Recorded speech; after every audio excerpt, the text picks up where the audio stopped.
are a pathetic, broke joke, Julian. My wife, Chloe, sneered, raising her crystal glass. Without a single second of hesitation, she and her sister, Vanessa, violently poured their expensive red wine all over my worn-out jacket. They did it publicly, right in the middle of our anniversary banquet, just to impress Tristan, a flashy, arrogant middle manager they foolishly mistook for a billionaire. Tristan laughed loudly, wrapping his arm possessively around my wife's waist. "Let the trash take itself out, ladies," Tristan mocked. I stood there in the luxurious grand hall, quietly wiping the dark red wine from my eyes in absolute chilling silence.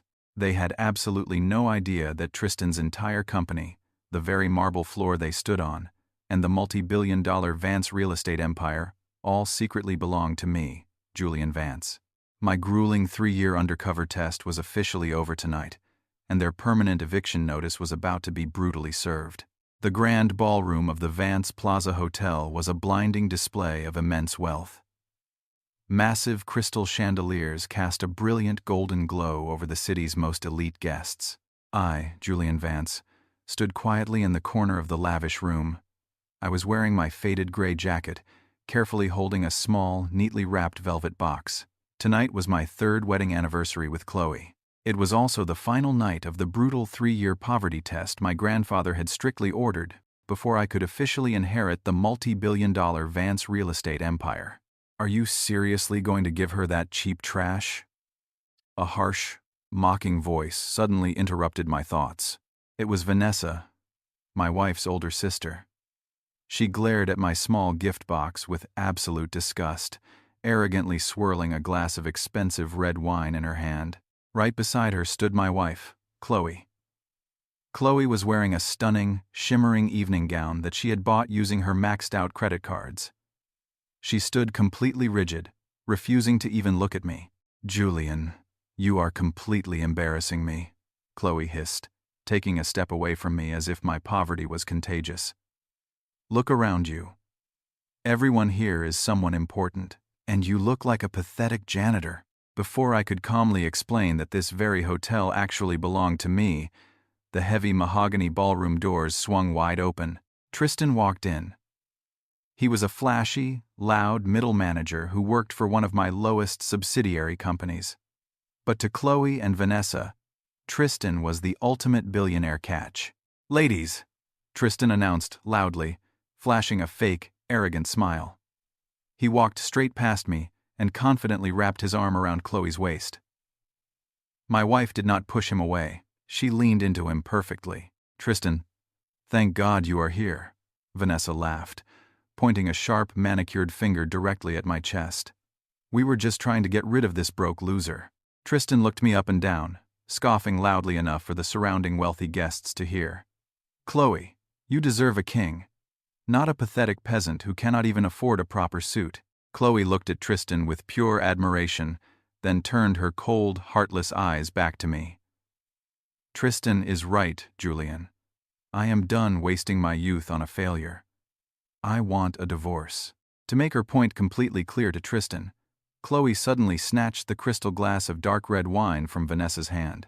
Without a single second of hesitation, my wife violently threw the dark red liquid straight into my face. The cold wine soaked my hair, dripping down my eyes and completely ruining my faded jacket. The entire ballroom went dead silent. Dozens of wealthy guests stopped their conversations to stare at my public humiliation. "Let the trash take itself out, ladies," Tristan mocked, bursting into cruel laughter. Chloe and Vanessa immediately joined in, laughing loudly at my pathetic state. I did not yell. I did not raise my hand. I stood perfectly still under the bright crystal chandelier. I calmly pulled a simple cloth from my pocket, slowly wiping the dark wine from my eyes. I looked directly at Chloe, seeing nothing but greedy, shallow emptiness. She had absolutely no idea she had just permanently thrown away the sole heir to a real estate empire. My 3-year test was officially over. I deliberately dropped the velvet box containing a custom multi-million-dollar diamond ring onto the wine-stained carpet. I turned my back and walked out of the ballroom in absolute, chilling silence. The time for hiding was done. The freezing night air hit my face the moment I stepped out of the Vance Plaza Hotel. Behind me, the muffled sounds of the grand ballroom continued, echoing with the cruel laughter of my wife, Chloe, and her sister Vanessa. They thought they had just successfully humiliated a worthless, broke husband. They had no idea they had just unleashed a titan. As I walked down the sweeping marble steps, the hotel's head valet rushed forward, likely to yell at me for loitering in my pathetic state. But before he could even open his mouth, a sleek, midnight black Rolls-Royce Phantom glided silently to the curb, instantly commanding the space. The rear door swung open. Marcus, my grandfather's most ruthless and trusted executive assistant, stepped out onto the pavement. He took one look at my wine-soaked hair and my ruined gray jacket. Without a single word of pity, he bowed at a perfect 90-degree angle in front of the stunned valet. "Welcome back to the world, Mr. Vance," Marcus said, his voice echoing with absolute authority. "The chairman has been notified. Your 3-year succession test is officially complete." "It is done, Marcus," I replied calmly. I peeled off the cheap, wine-stained jacket and dropped it carelessly onto the pristine pavement. I have seen enough. I slid into the luxurious, soundproof interior of the Phantom. Waiting for me on the plush leather seat was a freshly pressed, custom-tailored Tom Ford suit and a heavy silver briefcase. Inside that case were the master access codes, the legal deeds, and the absolute control to the multi-billion-dollar Vance real estate empire. Marcus got into the front seat and handed a glowing tablet through the glass partition. "Sir, per your silent alarm, I immediately ran a background check on the individual who insulted you upstairs. His name is Tristan Croft." I swiped through the digital file, my eyes scanning the data with cold precision. "He claimed to be a billionaire, in front of Chloe," I noted quietly. "A complete fabrication, sir," Marcus replied, a hint of disgust in his professional tone. "Tristan Croft is merely a mid-level regional manager working for one of our lowest-tier commercial leasing subsidiaries. He drives a rented sports car, and his personal credit is entirely leveraged. Ironically, he is aggressively campaigning to secure a massive promotion to senior director this coming Friday at the Vance Holdings Annual Executive Summit." A slow, chilling smile formed on my face as I buttoned the cuffs of my bespoke shirt. Chloe had thrown away a true empire for a pathetic, crumbling illusion of wealth. "Marcus," I ordered, my voice turning to ice. "Cut off the secret allowance funnel that has been quietly paying off Chloe's credit card minimums for the past 3 years. Let her massive mountain of debt finally crash down on her." "Instantly, sir." "And regarding Mr. Croft? Do not fire him yet," I instructed, staring out the tinted windows at the towering city skyline that my family legally owned. "Let him attend the executive summit this Friday. Let him proudly bring Chloe as his glamorous date. I will personally take the stage to announce the new CEO of Vance Holdings, and I want a front-row seat to watch their entire world burn. It will be arranged perfectly, Mr. Vance." Marcus nodded, putting the car into gear. As the Phantom disappeared into the glittering city night, the pathetic, broke Julian ceased to exist. The sole heir had finally awakened.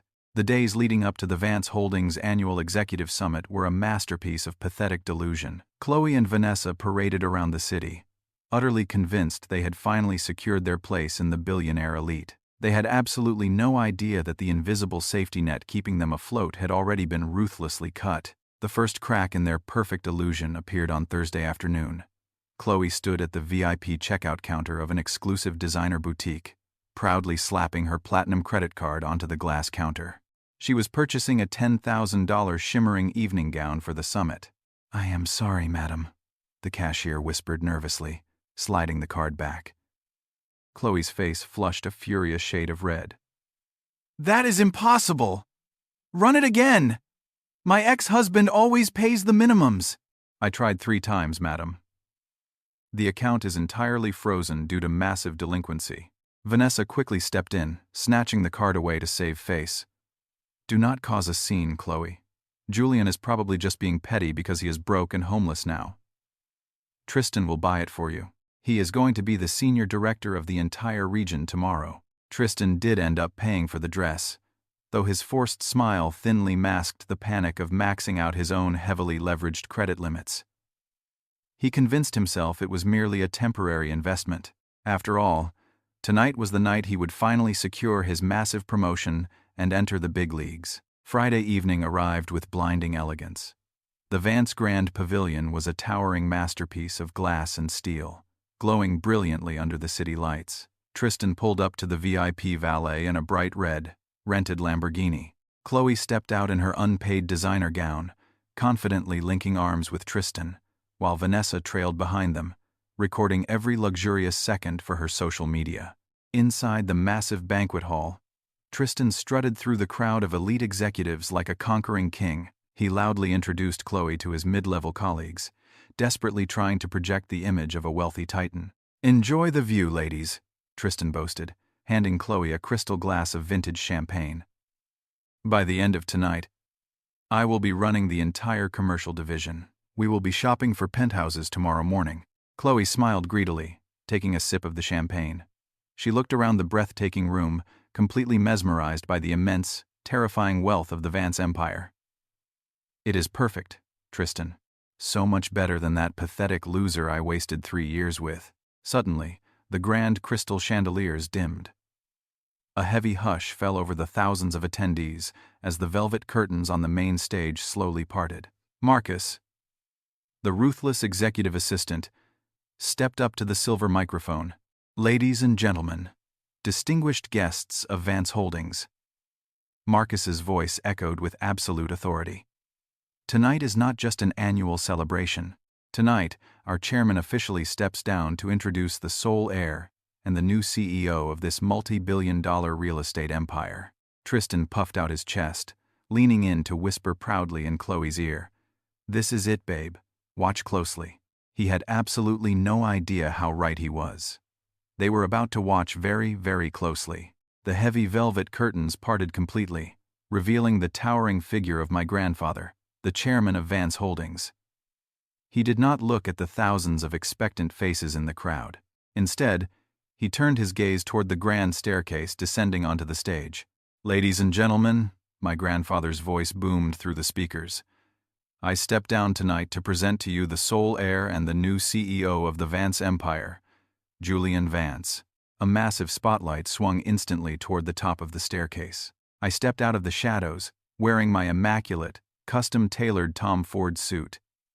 The heavy silver briefcase holding the absolute power of the empire was gripped firmly in my hand. The entire grand pavilion erupted in deafening applause.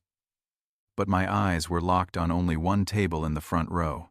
Down below, Tristan's arrogant smile instantly vanished.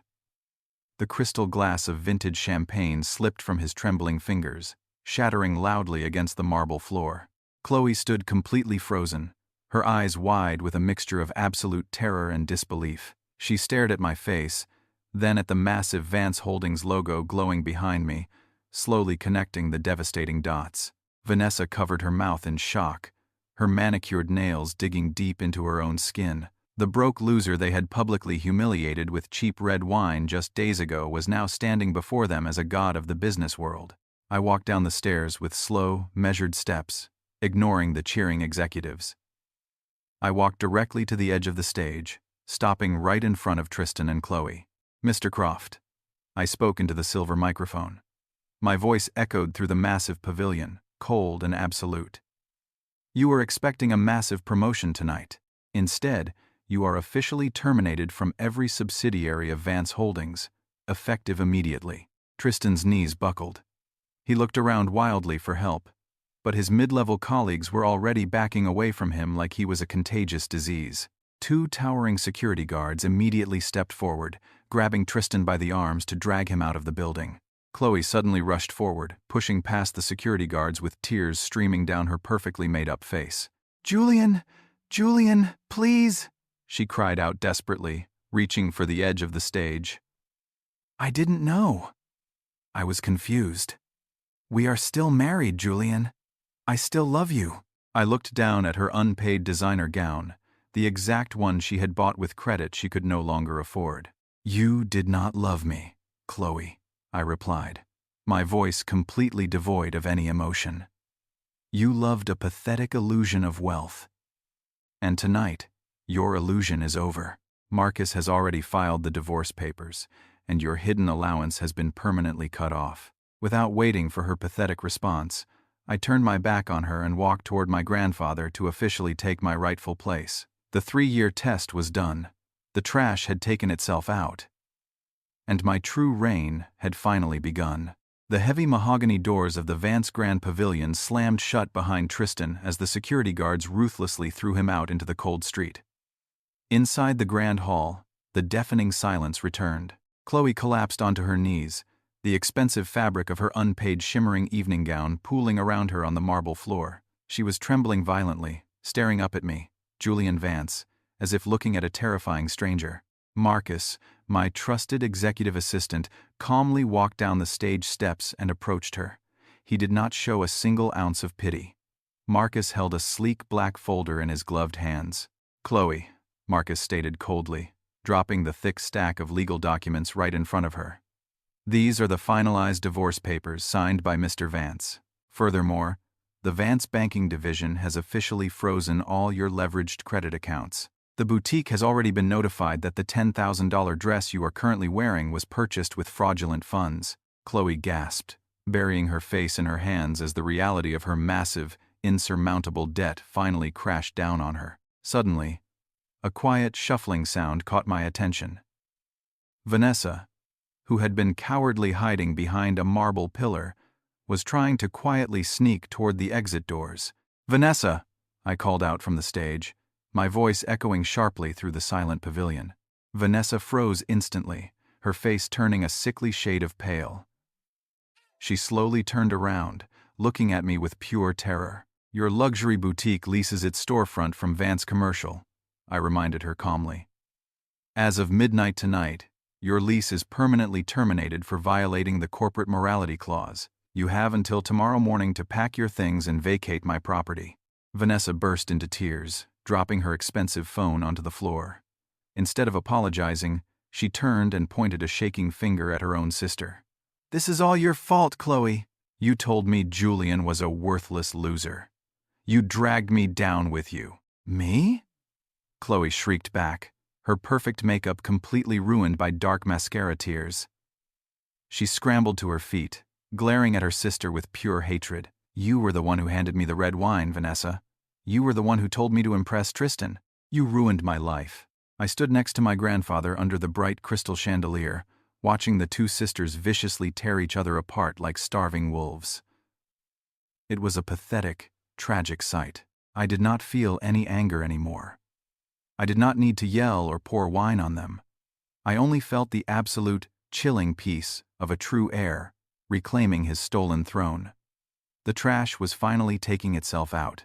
The morning sun poured through the floor-to-ceiling windows of the Vance Holdings executive penthouse, casting a warm golden glow over the sprawling city skyline. It had been exactly 1 month since the spectacular fallout at the Grand Pavilion. I, Julian Vance, sat comfortably behind the massive mahogany desk, reviewing the latest acquisition reports. The heavy silver briefcase was no longer needed. The empire was officially and completely mine. Marcus knocked twice before entering the office, carrying a sleek digital tablet.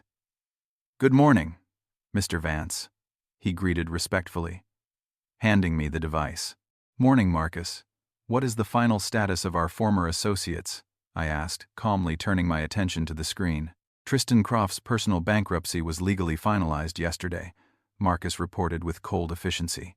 "He was evicted from his rented penthouse, and his sports car was repossessed. He is currently working as a junior sales clerk at a used car dealership on the outskirts of the city." I nodded slowly, swiping through the digital files. "And Chloe and Vanessa? Their massive mountain of credit card debt completely crushed them," Marcus replied, a faint hint of satisfaction in his professional voice. "Vanessa's luxury boutique was entirely liquidated to pay off creditors. Both sisters are now sharing a cramped, unheated one-bedroom apartment in the industrial district. Ironically, they recently applied for night shift custodial positions at one of our newly acquired commercial buildings." A quiet, chilling smile touched my lips as I remembered the cold red wine dripping down my face just weeks ago. "Hire them, Marcus. But make sure they are specifically assigned to clean the executive suites." "Sir?" Marcus raised an eyebrow. Let them spend every single night wiping the polished marble floors of the exact empire they foolishly threw away, I instructed softly. Let them look at the Vance logo on the walls and remember exactly what their greed cost them. Brilliant, sir. It will be done instantly. Marcus bowed slightly and turned to leave the room. I stood up and walked over to the expansive glass window, looking down at the bustling streets below. The grueling 3-year poverty test had cost me a shallow marriage, but it had saved me from a lifetime of lies. The pathetic, broke Julian was permanently gone. The true heir of the Vance real estate empire had fully awakened, and my reign was just beginning.